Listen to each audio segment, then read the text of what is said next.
মানুষ সবসময় নিত্য নতুন কিছু পছন্দ করে, তাই আমি আপনাদের মাঝে আজকে একটি অন্যরকম ভিডিও নিয়ে হাজির হয়েছি। এটি আসলে আমরা যে তাল খাই, তাল তো আমরা বিভিন্ন রেসিপি করে তাল খাই, তাল আমরা অনেকেই হয়তো চিনি। আবার এই তাল থেকে যেটা বাদ পড়ে এটাকে আটি বলে বা বীজ বলে, যেটাই বলে থাকেন না কেন, সেটাই এটা এটা রেখে দিলে মাস তিনেকের ভিতরে এর ভিতরে একটি শ্বাস হয়। দেখেন, এটা আপনারা দেখতে পাচ্ছেন।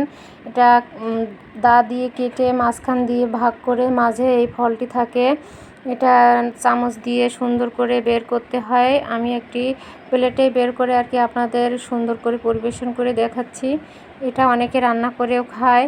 এটা কার কার এলাকায় কী নামে বলে আমি কিন্তু জানি না। আপনারা কিন্তু আমাকে একটু বলবেন যে কার কার এলাকায় আসলে কী বলে। আবার সব এলাকায় হয়তো এটা চেনেও না, এরকমও হইতে পারে। এটা খাইতে কিন্তু অনেক বেশি ভালো লাগে। এটা মিষ্টি মিষ্টি লাগে, বেশ ভালোই লাগে আমাদের কাছে। আমার তো অনেক বেশি ভালো লাগে। আমি আর কি কাটতে পারি না, তো আমাকে একজন কেটে দিয়েছে। আমার একটা ভাই সম্পর্কে হয়, সে কেটে দিয়েছে।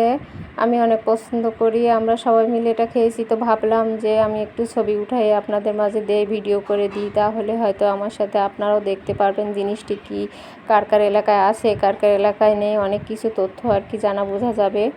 অনেকে এটা আবার মাছ দিয়ে রান্না করেও খায়। মাছ দিয়ে রান্না করলে এটা মিষ্টি মিষ্টি লাগে, সেটাও আর এক রকম লাগে। রান্না করে খাওয়া যায় বা এটা এভাবে খাওয়া যায়। তাল আসলে তালের কোনো অংশই বাদ যায় না। তাল একবারে জিরো সাইজ থেকে এই একবারে শেষ পর্যন্ত তালের সব কিছুই খাওয়া যায়। তাল আসলে অনেক ভালো একটি ফল। আমার মতো আপনারা এটাকে কে পছন্দ করেন অবশ্যই কিন্তু জানাবেন।